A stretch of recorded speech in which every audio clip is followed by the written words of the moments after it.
했는데 감사할 수 있을까요? 라는 제목으로 하나님 말씀 증거하도록 하겠습니다. 여러 번 실패가 있는데도 그럴 때 감사할 수 있을까요? 이런 제목으로 말씀을 증거하겠습니다. 두 사람이요, 사과를 한 상자씩 선물을 받았습니다. 한 상자가 굉장히 사과가 많이 들었는 것 같아요. 혼자서 다 먹을 수 없는 양입니다. 굉장히 먹으려면 부지런히 먹어야 되는 그런 양입니다. 그래서 첫 번째 사람은 이렇게 선택했습니다. 일단 좀 흠 있는 거, 상한 거 먼저 먹자. 아니면 상하니까. 그래서 먼저 흠 있는 거부터 쭉 계속 골라서 먹습니다. 또 한 사람은요, 일단 맛있는 거부터 먹자. 이쁘고 좋은 거부터 계속 골라서 먹습니다. 첫 번째 사람은요, 사과를 20개 받았으면 아마 20개를 다 먹을 수 있었을 겁니다. 상한 거부터 먼저 먹다 보니까 다 먹을 수 있었습니다. 두 번째 사람은요, 아마 몇 개는 못 먹었을 거예요. 한 두세 개는 상했지 않을까 생각합니다. 그런데 첫 번째 사람은요, 늘 안 좋은 것만 먹었습니다. 20개 중에 제일 안 좋은 것만 골라 먹었고요. 두 번째 사람은 20개 중에 늘 제일 좋은 것만 먹었습니다. 저는 이 사과가 삶이라고 보면요, 그런 것 같아요. 어디에 흠이 있나, 혹은 나쁜 점만 늘 살펴보는 사람도 있고요. 반면에 어디가 가장 좋은가, 좋은 점만 살펴보는 사람도 있다라고 생각을 합니다. 첫 번째 사람에게는 불평이 넘친다면 두 번째 사람에게는 감사가 넘칠 겁니다. 누구에게나 사과 상자 20개, 사과 20개는 똑같은 것 같아요. 그래서 감사는요, 좋은 상황 때문에 하는 게 아니라 좋은 눈을 가지면 감사를 하게 되는 겁니다. 좋은 점을 보는 거죠. 그래서요, 우리 믿음의 백성들, 우리가 행복해지려면 하나님 좋은 상황을 주세요 이렇게 기도하는 게 아니라 하나님 좋은 눈을 주세요 이렇게 기도하는 겁니다.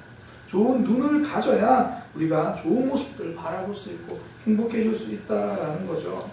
늘 썩은 상황만 보는, 나쁜 점만 보는 나쁜 눈, 이런 눈을 가지고는요, 에덴 동산에 가서도 거기서 흠잡을 걸 찾습니다. 거기서도 안 좋은 점 발견하고 그 삶이 행복해지지 못한다는 거죠. 그러니 좋은 사과를 보는 눈을 주세요. 이게 성도의 눈입니다. 하나님을 만난 사람들의 특징이 이 좋은 눈이 있다라는 거죠. 야곱이요, 이 형을 피해서 삼촌 집으로 가는 길에 루스라는 곳에 도착을 하게 됩니다.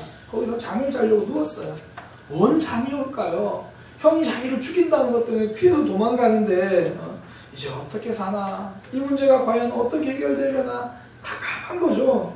그러면서 뒤척뒤척이다가 살짝 잠이 들었을 것 같아요.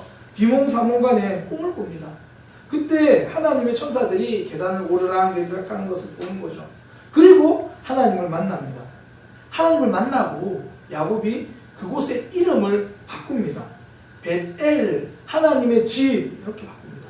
장소가 바뀌지 않았습니다. 동일한 장소인데요, 그 장소를 보는 눈이 바뀌었습니다. 나는 혼자라고 생각했는데 나와 함께 하시는 하나님이 계시다. 문제만 보던 눈에서 나를 도우시는 하나님을 보는 눈으로 눈이 달라졌습니다. 좋은 것, 나에게 역사하신 하나님을 보는 좋은 눈이 생긴 겁니다. 오늘 본문에 보니까요, 나쁜 눈으로 살아가고 있는 한 사람이 등장합니다. 사마리아 여인이죠.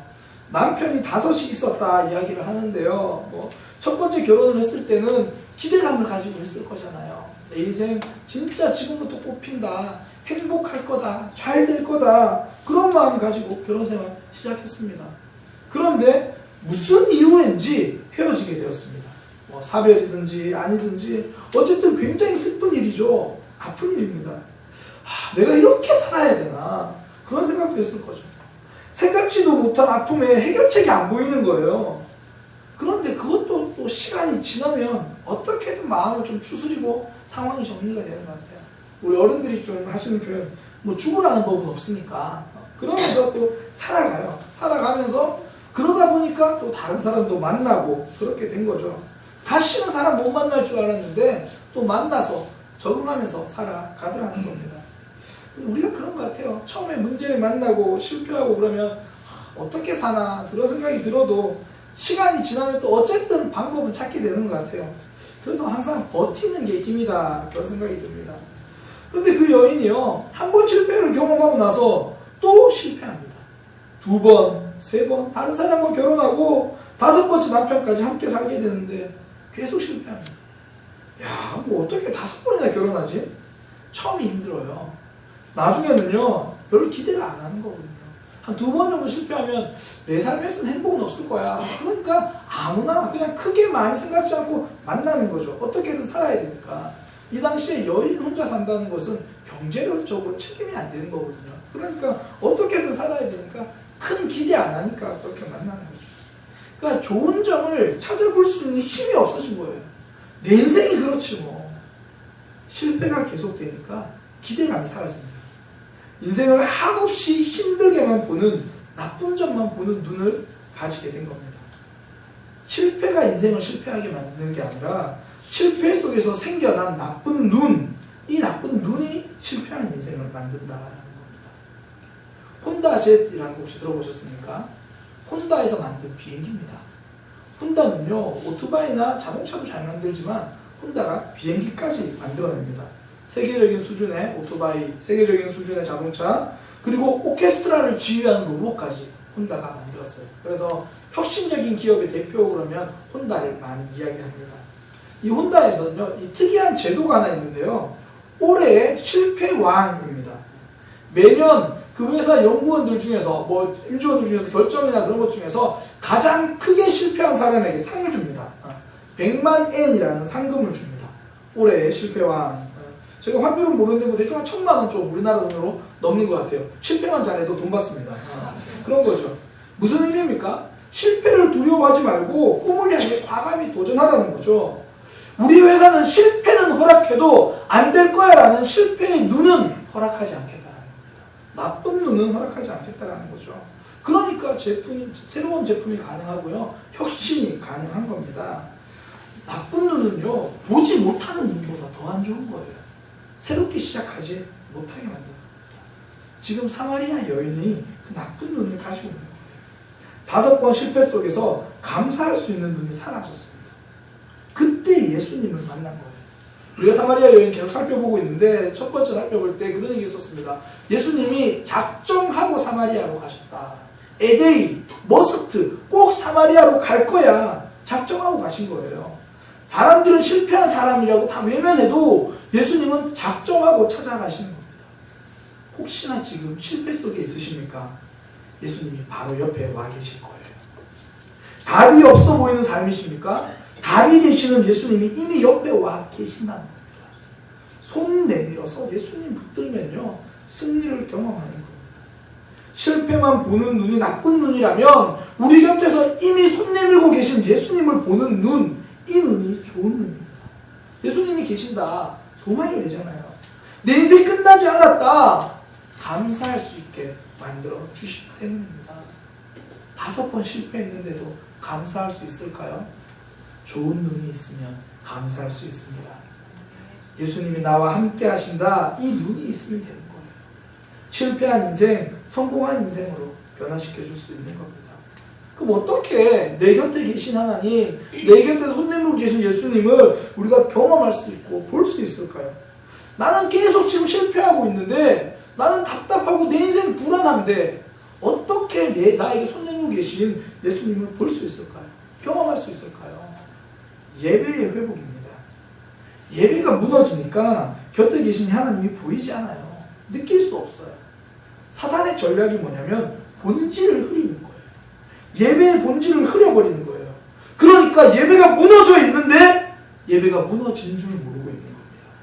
무너진 예배를 드리고 있으면서도 나는 예배를 잘 드리고 있다고 착각합니다. 그러면서 나는 예배를 드리는데 하나님은 경험하지 못한다라고, 하나님을 보는 눈은 없다라고 말하고 있는 겁니다. 사단이 예배의 본질을 어떻게 흐렸습니까? 예배의 본질은 태도입니다. 태도와 자세입니다. 어떤 자세로, 어떤 모습으로, 어떤 마음으로 하나님 앞에 예배하는가. 근데 사단은요, 태도가 아니라 장소라고 말합니다. 내가 어디에 앉아 있는가, 내가 예배에 왔다, 예배에 오지 않았다, 이 장소만으로 이야기를 하는 겁니다. 지금 사마리아 여인과 예수님의 대화가 그거예요. 여인은요, 장소를 묻습니다. 우리 조상들은 이 산에서 예배했는데 당신들은 예루살렘에서 예배한다면서요. 장소에 대해서 질문합니다. 그때 예수님은요, 태도에 대해서 대답하십니다. 이 산이냐 예루살렘이냐 그게 아니다. 아버지께 참되게 예배하는 자, 영과 진리로 예배하는 그런 사람을 아버지는 찾고 계신다. 영과 진리로 예배한다. 이거 한마디로 태도 이야기하는 거예요. 하나님은 영이시니까 당연히 영으로 예배하자라는 거거든요. 하나님은 육신으로 있는 계신 분이 아니니까 영으로 예배하자. 이게 태도죠. 겉모습이 아니라는 거예요. 영이 어떤 마음인가 본다라는 거거든요. 진리로 이 말이 정직하게 그런 의미입니다. 여기서는 하나님 앞에 정직한 마음으로 진실하게 그렇게 예배드린다. 태도를 이야기하는 겁니다. 우리가 앉아있는 거 이거 몸이잖아요. 하나님에게 집중하는 거 이게 마음이죠. 영으로 그런 이야기를 하는 거예요. 태도를 예배한다. 그 설교할 때 보면 유난히 크게 이렇게 아멘 하시는 분들이 계십니다. 설교자에게는 굉장히 큰 힘이 되고 위로가 됩니다. 그러니까 아멘 소리에 힘이 있으면요, 힘없는 설교자도 힘있게 설교할 수 있게 되는 거예요. 김성호 과사님 감사합니다. 아멘 크게 해주시면 좋겠어요. 네. 제가 섬겼던 교회 중에 한 집사님 중에 아멘을 굉장히 크게 해주시는 분이 계셨어요. 그러니까 말씀 중에 아멘 아멘 뭐 굉장히 크게, 또 뒤쪽에 앉아 계신데도 굉장히 아멘 소리를 크게 해주십니다. 또 설교자가 참 힘이 돼요. 그 오후에는 이제 부교육자들이 돌아가면서 설교를 했거든요. 우리 교회도 늘 부교육자들이 한 분이 계속 돌아가면서 계속 설교를 하거든요. 그런데 이제 돌아가면서 설교를 하는데, 이제 다른 부목사님이 설교를 하실 때 제가 이제 뭐 부교육자들이 돌아서 그 뒤쪽에서 뭐 예배 점검도 하고, 방송실 2층에 있는 방송실 가서 점검도 하고 그래요. 돌아가면서 이렇게 하는데, 그 제가 이제 2층에 있는 방송실을 점검하면서 그 위에서 예배를 드리고 있었는데, 아니나 다를까 그 집사님이 뒤쪽에 앉으셔가지고 다른 부목사님이 설교를 드리면서 아멘 아멘 하시는 거예요. 그런데 이 아멘 아멘 하시면서 고개를 숙이면서 아멘을 하시는 거예요. 제가 말씀을 보고 계신가 보다. 그리고 이제 위에서 이렇게 봤어요. 보니까 스마트폰으로 야구 중계를 보시는 거예요. 소리를 꺼놓고 소리를 꺼놓고 야구를 보면서 설교를 들으니까 좋은 내용에서 아멘 아멘 그러시는 거예요. 그분에게 아멘이요, 설교자에게는 힘을 줘요. 본인에게는 힘이 안 되는 거예요. 예배가 아니니까. 자리는 채웠는데 예배는 아니죠. 그러니까 하나님을 경험하지 못합니다. 하나님을 보는 눈이 생길 수가 없는 거예요. 뜨겁게 찬양은 합니다. 말씀 가운데 감동은 된 것 같아요. 그러나 삶은 여전히 실패투성입니다. 실패 속에서 계속 절망하는 거죠. 예배의 자리에 왔는데 결국 정작 하나님을 경험하지는 못하는 겁니다. 예배한 적이 없기 때문입니다. 예배는요, 자리가 아니라 태도입니다. 예배는 장소가 아니라 태도다. 우리가 이 말씀을 붙들면요, 두 가지를 생각해 보게 됩니다. 첫 번째는 내가 이 자리에 앉아 있다고 예배하는 게 아니구나. 하나님이 기뻐하시는 예배가 되어야겠다. 예배 시간에 태도를 생각해 볼 수 있다는 겁니다. 두 번째는요, 빨간 날만 예배하는 게 아니구나. 까만 날도 예배하는구나. 장안동 190-17번지 여기서만 예배하는 게 아니라 직장에서도, 가정에서도, 월요일에 출근해서도 그 자리가 예배의 장소가 될 수 있구나. 삶의 예배입니다. 계속되는 실패 가운데서 하나님의 역사를 볼 수 있는 눈이 생기려면요, 예배 시간에 드려지는 이 예배가 회복되어야 합니다. 또 하나는 삶의 예배가 회복되어져야 한다라는 겁니다. 그때 실패의 자리에서 감사가 넘쳐납니다. 회복이 된다는 겁니다. 먼저는요, 예배 시간입니다. 예배 시간에 태도를 회복하기 위해서 필요한 것이 뭔가, 뭐 다양하게 설명할 수 있겠지만 가장 선명하게 드러낼 수 있는 단어가 집중입니다. 집중. 그러니까 집중하지 못하는 예배는 무너진 예배라는 거죠. 집중하면 무너진 예배를 세워준다는 거예요. 앞서 말씀드렸던 설교 시간에 이대호 홈런 보면서 아멘 했던 그분은요, 설교자의 말에는 집중했습니다. 그러나 하나님에게는 집중하지 못했습니다. 예배는 하나님에게 집중합니다. 한 스승이 제자들과 수업을 하면서 붓으로 하얀 종이에다가 이 가운데 선을 하나 이렇게 쭉 그었습니다. 그리고 제자들에게 말했습니다. 이 선을 손대지 말고, 이 선에 손대지 말고 이 선을 짧게 만들어봐라. 절대 이 선에 손을 대면 안 된다. 스승의 말을 들은 제자들이 굉장히 이렇게 난감해합니다. 어떻게 줄일 수 있나. 그러자 한 제자가, 똑똑한 제자가 붓을 하나 들고 싹 놔뒀더니 그 스승이 그린 선보다 더 긴 선을 쫙 그었습니다.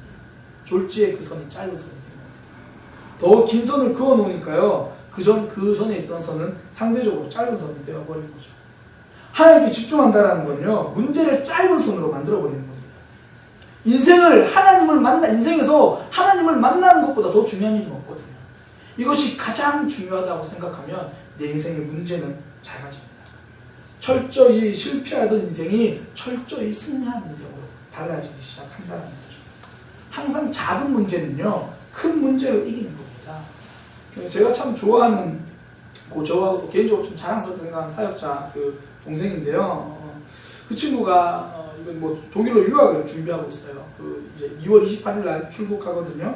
막상 유학 가려고 하면 굉장히 준비해야 될 게 많잖아요. 마음도 준비하고 분수하고 준비해야 되고, 특히 집이 잘 안 구해져가지고 독일에도 집을 구해야 되니까 이제 가족이 부인이랑 또 자녀들이랑 가야 되니까 굉장히 이렇게 고민하고 막 그랬어요. 그런데 뜻밖의 전혀 다른 일이 하나 생겼습니다. 하나밖에 없는 동생이 원인도 모르는 병에 걸려가지고 생명이 위험하다는 이야기를 병원에서 듣게 된 거예요. 제가 지난 1월에 이제 함께 밥을 먹으면서 그 이야기를 해주더라고요. 그러니까 자기 가족들도 이제 그 언저리에 갑자기 알게 됐다는 거예요. 동생이 너무 이상해가지고 병원 가니까 원인도 모르고 치료할 방법도 없고 병원에서 그냥 답이 없는 거예요. 그 이야기를 들은 거예요. 와, 그 이야기를 전해 듣는데요, 듣는 저도 아무 생각이 없어지더라고요. 뭐라고 위로해야 될지도 모르겠고 그냥 밥만 먹었어요. 계속되는 유학일을 진행하면서 유학을 어차피 이제 가기로 가족이 가기로 했으면 가긴 가야 되는데 이제는 다른 걱정이 다 사라져 버렸어요. 집 어떻게 구하지 그런 걱정 하나도 없어진 거예요. 오로지 밤새면서 동생 살려달라고 온 가족이 밤새면서 그렇게 기도하는 거예요. 전사님이랑 저랑 둘 다 굉장히 친한 사람인데 전사님 금요일 날 그 친구를 만났대요. 그래서 제가 오늘 일부 설교하고 나니 전사님 와서 이야기를 해주시던데 2주 전에 병원에서 더 이상 진행되지는 않는 것 같다, 그렇게 이야기를 했대요. 원인은 모르고 결과는 몰라요. 그런데 어쨌든 더 이상 진행되지 않는 것 같다. 그러면서 이야기하는 게 그렇게 안 구해질 것 같던 집도 구해지더라, 그렇게 이야기를 하는 거죠. 더 큰 문제가 있으면요, 작은 문제는 아무것도 아니에요. 예배 시간에 하나님께 집중한다는 거, 내가 예배에 들어오면서 하나님 만나는 거 말고는 더 중요한 일이 없다, 이렇게 결정하고 오는 거예요. 이것 말고는, 내가 하나님 만나는 문제 말고는 더 큰 문제는 없다, 이렇게 다짐하면서 오는 거예요. 사마리아 여인이요, 그 전까지는 남편이 문제라고 생각하고 있었습니다. 그런데 예수님이 그녀에게 이렇게 말합니다. 하나님이 찾으시는 예배자가 되라. 더 중요한 관심에 대해서 바꾸어 말해 주시는 겁니다. 하나님은요, 이렇게 자신을 예배하는 자를 찾으시는 겁니다. 하나님이 찾으시는 예배, 그 예배자가 더 중요하다는 거. 때로는 우리는요, 예배 시간에 설교를 듣다 보면 가끔씩 설교자의 넥타이가 더 신경 쓰일 때도 있어요. 오늘 목사님 넥타이가 좀 삐뚤어졌을까? 목사님은 왜 오늘 본문을 저렇게 말씀하실까? 그게 더 신경 쓰일지도 모릅니다. 혹은 예배 보기 전에 내 가족이 던진 그 한마디가 나한테 상처가 돼가지고 하나님 말씀은 전혀 안 들어오고 계속 그 이야기만 더 집중할지도 모릅니다. 예배 다음 순서나 예배 이후에 어떤 약속에 더 집중하고 있을지도 모릅니다. 그러나 하나님은 우리에게 집중하고 계십니다. 우리의 옷차림도, 우리의 부족함도, 우리의 건강이나 부유함도 거기에 집중하는 것이 아니라 우리의 있는 모습 그 자체로, 그 모습에 집중하고 계십니다. 이 하나님의 눈길을 경험한 사람들은요, 그때부터 하나님에게 집중하기 시작합니다. 야곱이 그랬거든요. 야곱이 이제 형 에서를 만나러 가는 길이에요. 너무나 두려운 거죠. 내가 형을 속이고 아버지 축복을 가로챘는데, 그때 형이 나를 죽이겠다고 했는데 이제 형을 만나야 돼요. 얼마나 걱정이 돼요. 계속 형 에서한테만 집중하고 있는 거죠. 두려움에만, 문제에만, 거기에만 집중하고 있는 거예요. 그때 하나님이 야곱을 찾아오셔가지고요, 야곱과 씨름합니다. 그전에는 문제에만 집중했던 야곱이 이제는 강에서 하나님과 씨름하고 있는 거예요. 야곱은 에서를 만날 생각만 하고 있었습니다. 하나님은 야곱을 만나기 위해서 그 강으로 오신 겁니다. 그때부터 문제에만 집중하던 야곱이요, 하나님에게 집중하기 시작합니다. 하나님은 그곳에서 야곱의 이름을 바꿔주세요. 그 전에 야곱의 이름은 속이는 자라는 뜻이에요. 하나님 바꿔주셨어요. 하나님과 씨름한 자, 하나님과 싸워서 이긴 자, 하나님을 통해서 승리를 경험하는 자, 이스라엘, 이름을 바꾸어라 말씀해 주시는 겁니다. 야곱, 속이는 자죠. 물질과 문제, 상황에 집중한다는 뜻이잖아요. 이스라엘, 하나님과 씨름한 자, 하나님에게만 집중하는 사람이라는 겁니다. 저는 그래서요, 우리 사랑의 교회, 우리 예배는 주일 예배 때 예배드리러 오면 교회 문 열고 들어오는 순간부터 오로지 하나님에게 집중하기 위해서 온 에너지를 쏟는 그런 믿음의 백성 되시기를 소망합니다. 11시 예배는 50분에 찬양이 시작되거든요. 그러니까 그 전에 오셔가지고 앉아가지고 하나님께 집중하겠습니다. 분주한 마음 정리해 주세요. 다른 생각하지 않겠다고 내려놓고 그거 기도하세요. 그리고 50분 찬양 시작하면요, 그때부터는 인사도 하지 마세요. 하나님께 집중하는 거예요. 하나님 보러 온 자리잖아요. 그때부터 반가운 얼굴 쓰면 목례하고요, 하나님만 집중하고 움직이지 않는 거예요.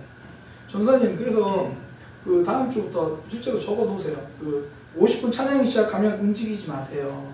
대화하지 마세요. 하나님께 집중하는 겁니다.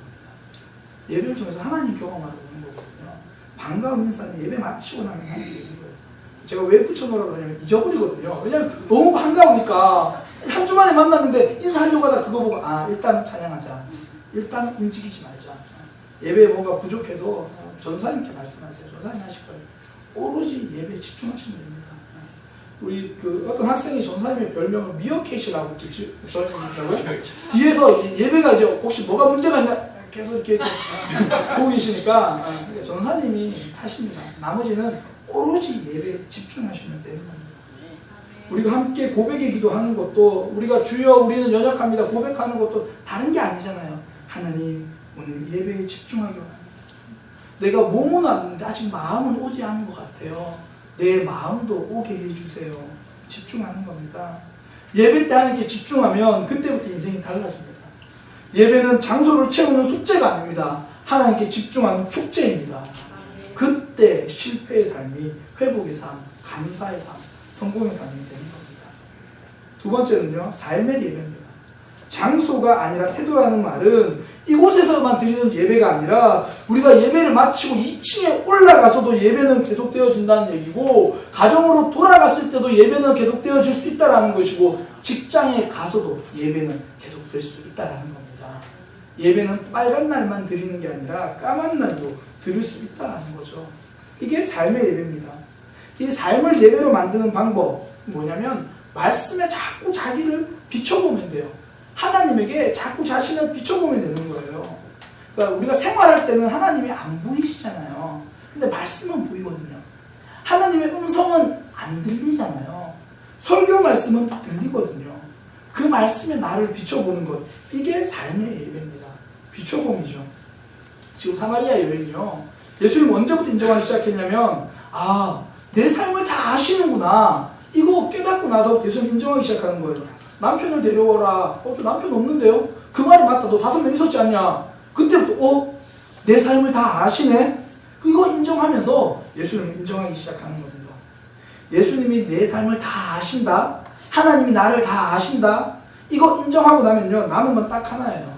내 삶을 다 아시는 그 하나님의 눈으로 나를 보기 시작해야 된다는 겁니다. 이게 삶의 예배예요. 하나님의 말씀으로, 하나님으로 나를 비춰보는 것. 이런 삶의 예배를 가장 잘 설명해 주는 게 저는 신명기 6장이라고 생각해요. 신명기 6장 쉐마라는 말씀인데요. 쉐마 들으라 이런 거예요. 신명기 6장 4절에 이스라엘아 들어라, 쉐마 이스라엘, 그러면서 하나님을 섬겨라 이야기하면서 너희 자녀들이 집에 앉았을 때나 길을 갈 때나 누워 있을 때나 일어날 때나 하나님의 말씀을 붙들어라, 그렇게 이야기합니다. 그 말씀을 손목에 새기고 그 말씀을 이마에 붙이고 오고 가는 즉 문설주와 임방에다가 그 말씀을 기억하라 이야기를 합니다. 삶에서 말씀으로 자신을 자꾸 비춰보는 삶의 예배 해야 된다는 겁니다. 말씀을 통해서 나를 비춰보는 것, 내 모습을 점검하는 것, 이게 삶의 예배입니다. 미국의 프로농구단 보스턴 셀틱스에서 활약했던 전설적인 스타 레리 버드라는 사람이 있었대요. 저는 조단밖에 모르는데, 마이클 조단밖에 모르는데 레리 버드, 지금도 살아계신다고 하는데요. 이 사람이 특별한 기술은 많이 없대요. 슈팅을 좀 잘하고 나머지는 별로 못한대요. 농구는 점프력이 굉장히 중요하잖아요. 이 사람의 점프력은 전체 리그를 통틀어 253이래요. 이 정도면 농구 선수가 맞나라는 생각이 좀 들 정도인데, 스피드 빨리 가야 되잖아요. 스피드는 146이래요. 그러니까 이 정도면 뭐 이래서 뭘 농구를 잘하겠나 싶은데, 이 사람이 오늘날 미국 프로농구 스포츠 그 역사상 최고 선수 50위에 드는 사람입니다. 그러니까 이 선수가 뭘로 유명하냐면요, 부지런하기로 유명합니다. 큰 재능은 없는데도 명성을 쌓을 수 있었던 이유 중에 하나가 별난 습관이 하나 있어요. 그러니까 자기만의 하나의 치는 의식이 있거든요. 그러니까 좀 수준 낮아, 좀 못한다. 저 팀은 수준이 낮아. 그런 팀과 경기할 때도 항상 경기 시작하기 2시간, 3시간 전에 그 경기장으로 가요. 경기장으로 가서 자기만의 의식을 한대요. 그 의식이 뭐냐면 혼자 고개를 숙이고 천천히 그냥 경기장 구석구석 이렇게 드리블을 하는 거예요. 드리블을 쭉 가는 거예요. 그럼 한 2시간 정도 그렇게 한대요. 그걸 보고 스포츠 기자가 궁금해서 물은 거예요. 래리, 지금 뭐 하고 계세요? 보시다시피 연습하고 있어요. 연습이 아닌 것 같은데요? 그냥 계속 이렇게 농구공 살짝 드리블하고 고개만 숙이는 그게 뭐가 연습입니까? 그러면서 싹 웃는 거죠. 웃으면서 하는 게 사실은 지금 농구장 코트를 점검하고 있습니다. 혹시 작은 흠 때문에 불규칙 바운드가 일어나지 않을까? 혹시나 이렇게 바운드가 좀 다르진 않는가? 2시간 동안 그거 매번 연습하는 거예요. 점검하는 거예요. 일주일 전에 시합을 있었다고 해서 다시 가도 또 그 코트를 점검하는 거예요. 경기 도중에 불규칙 바운드가 조금이라도 발생할까 봐 그거 꼼꼼하게 점검하는 겁니다. 레리 버드는요, 어느 팀과 경기하더라도 그렇게 점검합니다. 일주일 후에 혹시나 상황이 달라질 수 있으니까 코트 상태는 언제든지 변할 수 있다고 생각을 한 겁니다. 근데 농구 코트보다 더 자주 변하는 게 우리 마음이잖아요. 그래서 삶의 예배자는 말씀으로 자꾸 우리의 마음이라는 농구 코트를 점검해야 합니다. 말씀으로 자신을 비춰보는 거예요. 주일에 받은 은혜로만 살지 않고 삶의 예배로 살아가는 겁니다. 말씀에 나를 비추기 시작하면 깨달아지는 게 나는 참 부족하다. 나는 참 약하다. 나는 왜 이렇게 하나님의 말씀을 안 들을까? 그거 느껴지잖아요. 그러니까 이렇게 약한 나랑 살아주는 당신이 고마워. 그렇게 되는 거예요. 나의 부족함을 깨달으니까 내 가족이 고맙고 하나님에 대한 감사가 회복되는 거죠. 하나님에 대한 삶의 예배가 회복되면 우리의 모습이 달라지기 시작한다는 거죠. 그리고 어떻게 살아야겠다 다짐하는 거죠. 내 모습을 보니까. 그래서 우리 교회 한 집사님은요, 출근하실 때마다 이 말씀을 들으신대요. 성경 말씀을 쭉 들으신대요. 그래서 뭐 올해도 한 4번, 성경 4번, 5번 들으시는 게 목표라고 그러시는데, 평소의 삶에서 하나님께 집중하겠다, 삶의 예배를 드리겠다는 거죠. 또 어떤 가정은 그런 얘기 하시더라고요. 식사할 때 스마트폰으로 설교 말씀을 다시 이렇게 틀어놓으신대요. 저는 밥 먹을 때 딴 얘기 안 들리는데, 거기는 이제 식사하시면서 이렇게 스마트폰으로 주의 설교 말씀 다시 들으신대요. 그러면서 말씀을 기억하고, 제 말이 좀 빠르다 그러더라고요. 그래서 다시 들으면 그제서야 무슨 말인지 좀 이해가 된다고 그러시더라고요. 자꾸 듣는 거죠. 삶의 예배입니다. 나를 비춰보는 거죠. 그러면 내가 너와 함께 하겠다는 하나님의 약속에 우리를 비추게 되는 거예요. 그러면 절망할 수 없다는 거죠. 실패 속에서도 감사할 수 있는 거죠. 요즘 이제 동계올림픽이 한창이라고 말하기는 끝났는데, 이제 제가 한참 봤어요. 동계올림픽을 보는데, 이 중요한 경기가 있으면 뉴스를 안 해주더라고요. 10시, 10시 반까지 뉴스를 안 해줘요. 근데 보니까 뉴스를 안 해주는 게 아니라 경기 마치고 뉴스를 하더라고요. 보니까 뉴스는 365일 쉬지 않고 중계가 하더라고요. 하물며 우리 하나님의 말씀이겠습니까? 하나님의 말씀은 빨간 날만 역사하시는 게 아니라 365일 역사합니다. 하나님이 찾으시는 사람은 365일 나의 삶을 말씀으로 비춰보는 사람입니다.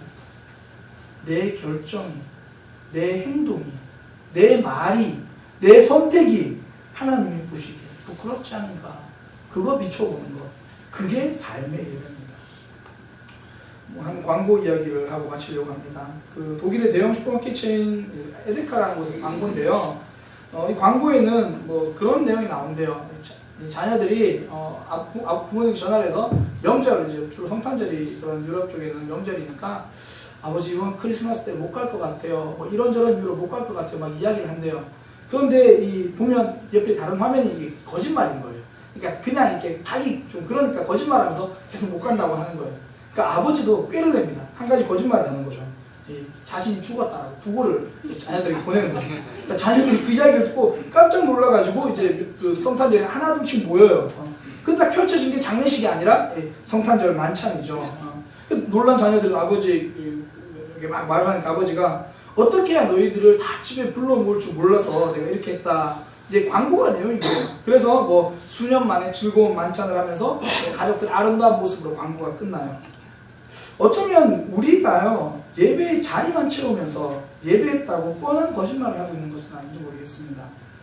그리고 그 거짓말은 결국 하나님이 우리 삶에 아무런 영향력도 끼치지 못하고 죽은 하나님으로 만들어버리는 것은 아닌지 모르겠습니다. 광고에서는 즐거운 모습으로 마무리되지만 현실은 그렇지 않을 수 있다는 거죠. 굉장히 똑똑하고 장래가 촉망된 한 젊은이가 있었습니다. 그 젊은이의 아버지는 목사님이었는데요. 그는 그렇게 기독교 가정에서 잘 자랐습니다. 그런데 기독교 가정에서 자라면서도 많은 기독교인들이 하나님을 믿는다고 말은 하는데 하나님이 없는 것처럼 살아가는 겁니다. 삶의 예배가 무너져 있는 겁니다. 예배 시간에 하나님의 임재를 경험하지 못하는 겁니다. 그래서 그는 자신이 쓴 책에다 이렇게 말했습니다. 신은 죽었다. 그 사람이 니체지다. 아버지가 목사님이었지만 삶에서 하나님을 경험하는 삶의 예배를 보지 못한 니체는 신이 없다, 신이 죽었다라고 말했습니다. 이제 우리는 삶에서 살아 역사하시는 하나님을 삶으로 고백할 수 있었으면 좋겠습니다. 삶의 예배가 성공하고 주일마다 앉아있는 이 자리에서 예배가 성공하고 하나님이 찾으시는 그런 진실한 예배자가 되기를 소망합니다. 우리 함께 찬양하면서 고백하겠습니다.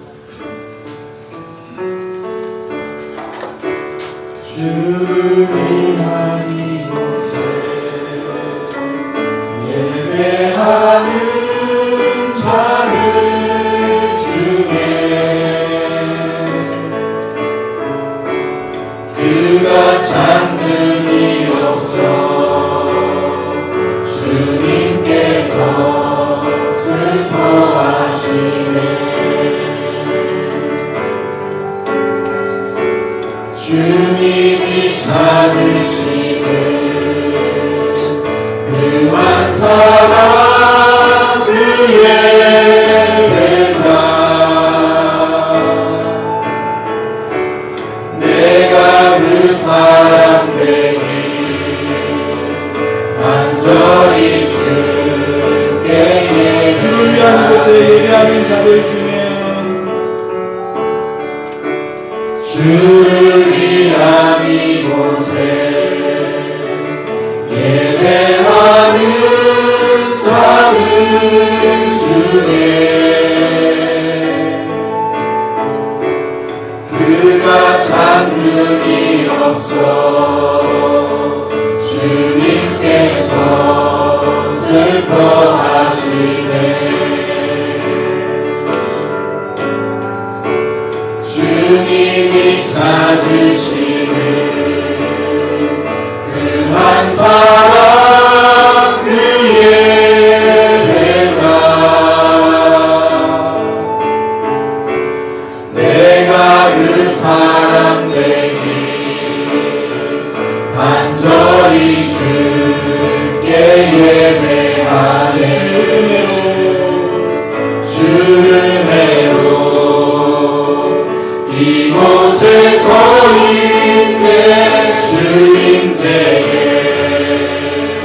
엎드려 절하네. 그 어느 것도 난 필요 없네. 주님만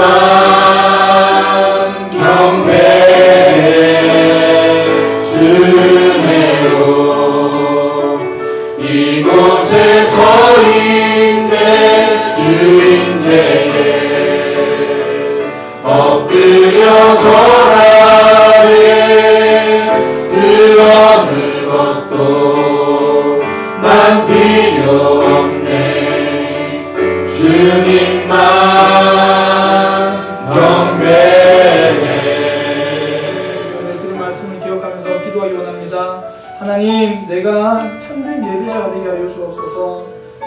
말투가 아니라 태도입니다. 하나님, 내가 하나님께 더 집중할 수 있는, 하나님만 바라볼 수 있는 그런 예배자가 되게 하여 주옵소서. 주님 이 자리에서만 예배하는 것이 아니라 삶의 예배자가 되기 원합니다. 날마다 말씀에 나를 비추어 보고 말씀으로 통하여 나를 살펴보는 삶의 예배자가 되기 원합니다. 하나님 인도하여 주옵소서. 우리 그렇게 함께 기도하겠습니다. 주님, 우리가 말씀을 붙잡고 기도합니다. 주님, 우리가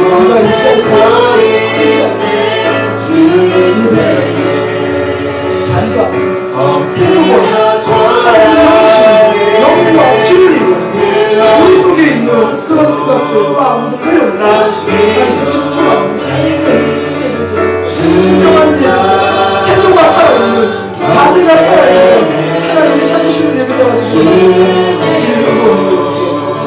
우리 예배 모습을 다시 한번 돌아보면서 때로는 문제가 있는 것이 많습니다. 때로는 내 생각이, 내 주관이, 내 마음이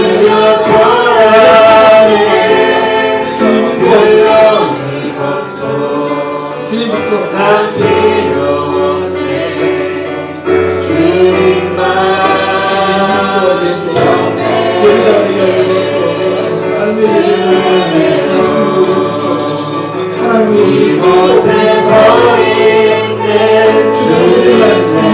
우리의 삶을 읽게 하여 주옵소서.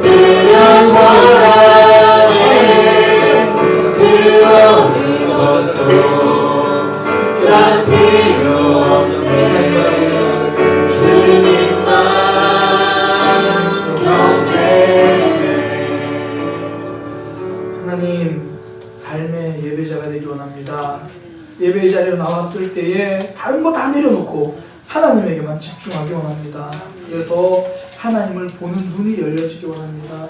힘들고 어려운 상황이 많아도 다른 거 보지 않고 하나님을 볼 수 있는 눈이 회복되도록 삶의 예배자로 우리를 붙들어 주옵소서. 예배가 회복되게 우리 삶을 인도하여 주옵소서. 예수님의 이름으로 기도드립니다. 아멘. 5번 실패했는데도 감사할 수 있을까요? 예배가 회복되면 감사할 수 있습니다. 우리 함께 일어나셔서 교회여 일어나라 찬양하겠습니다.